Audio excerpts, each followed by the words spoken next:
How did a single mistake bring BlackBerry crashing down from the top to the bottom? There was time when holding a BlackBerry phone in your hand meant instant respect. At airports, in big corporate offices, or in the corridors of parliament, people carrying a BlackBerry belonged to a different class altogether. That small phone with its screen and keyboard wasn't just technology, it was a status symbol. Back then, not everyone owned a smartphone. And in those days, if you had a BlackBerry, it meant you were a professional, a big player. But sadly, the very company that once ruled the smartphone world collapsed within just a few years. The big question is, what mistake dragged this king from the throne to the ground? That's exactly what we'll dive into today. But before that, if you're new to our channel, don't forget to subscribe so you never miss our latest videos. So let's begin today's discussion without any delay.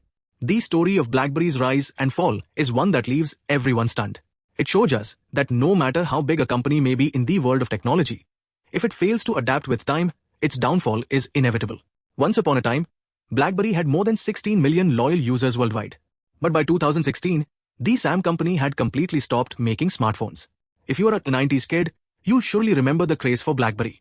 From college campuses to Bollywood celebrities, from Hollywood stars to the White House, everyone was a BlackBerry fanatic. From Barack Obama to Shah Rukh Khan, BlackBerry was always in their pockets. Its keyboard seemed almost magical. Large buttons, a secure email system, and a phone that instantly made anyone look like a professional. But in 2007, the story took a dramatic turn. The very year BlackBerry stood at the peak of its success, the world witnessed the birth of the iPhone. Apple launched a phone with no keyboard at all, just a large touchscreen that worked with a single touch. At that time, many people were skeptical. Can a phone even work without buttons? Yet that very phone, that very technology, went on to define the future. Here, BlackBerry made its biggest mistake. The company's leadership did not take the iPhone's technology seriously. They believed keyboards would always be people's first choice. They assumed the iPhone was just a flashy gadget for the rich and young. Mike 𝐟𝐨𝐿, founder of BlackBerry's parent company 𝐟𝐸𝐷, even went so far as to say, the iPhone is a toy, while BlackBerry is a professional tool. This arrogance, this miscalculation, slowly pushed BlackBerry toward its death. Meanwhile, the iPhone not only introduced a touchscreen, but also built an entire app ecosystem. Users were no longer limited to just calls and messages. They could now listen to music, play games, browse the internet, and even manage office work on their phones. BlackBerry, however, remained stuck in its old mindset. A phone is only for emails and calls. In 2008, Google entered the race with Android. Android democratized the smartphone.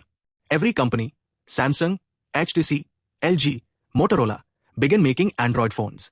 From budget-friendly to high-end, there was now a smartphone for everyone, from the common man to the wealthy. In contrast, BlackBerry's operating system started to feel outdated and dull. It lacked attractive apps and a user-friendly interface. Even developers began to avoid making apps for BlackBerry. Another big mistake BlackBerry made was staying trapped in its corporate comfort zone. The company believed its true customers were only the business class. They forgot that business professionals are also human. They too want music, videos, games, and social media. When corporate users saw that iPhones and Android devices offered far more features and a better experience, they too abandoned BlackBerry. By 2010, BlackBerry's market share had begun to decline. Where it was once the undisputed king of the smartphone market, its share started shrinking rapidly. By 2012, Apple and Samsung had overtaken BlackBerry. Investor confidence wavered. Stock prices plunged. And slowly, the name BlackBerry turned into a punchline rather than a symbol of prestige. In 2013, BlackBerry made one last attempt. It launched a touchscreen phone called the Z10, hoping to stage a comeback. But by then, it was far too late. The market rejected it outright. In terms of apps and interface, the iPhone and Android were already miles ahead. Consumers no longer had any interest in adopting BlackBerry. By 2016, BlackBerry officially stopped making smartphones. The company that was once a symbol of technological innovation transformed itself into a software company. Today, BlackBerry focuses on cybersecurity and enterprise software. But the charisma, the craze that once surrounded BlackBerry phones, has now become a thing of the past.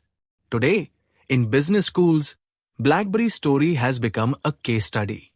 Students are taught that in the world of technology, one should never become complacent. Understanding the pulse of the market is essential.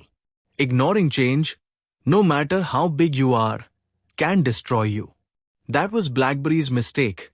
It failed to adapt with time.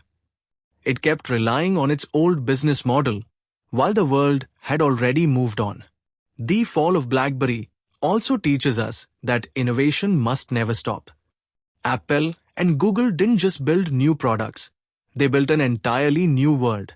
BlackBerry, on the other hand, believed that the model successful today would remain successful tomorrow. And that very mindset led it to ruin. Just imagine, if BlackBerry had taken the iPhone seriously in 2007, if it had invested in the world of touchscreens and apps, perhaps today it too would have been counted among the top brands like Apple and Samsung. But history doesn't change with ifs and maybes. Today, if our video has taught you something new, do not forget to like and share this video so that this information can reach others as well. Your likes and shares are a source of inspiration for us. If you have any questions or suggestions, please let us know in the comments. It will be our honor to answer your questions and listen to suggestions. And yes, if you like our content, subscribe to the channel and press the bell icon so that you stay connected with every new story. Thank you. GRT Business YouTube channel sources: news from various news agencies, opinion polls and other public sources. We try to ensure that every report and summary is accurate and verified, but we are not responsible for any dispute or error. Our aim is only to provide you with accurate information.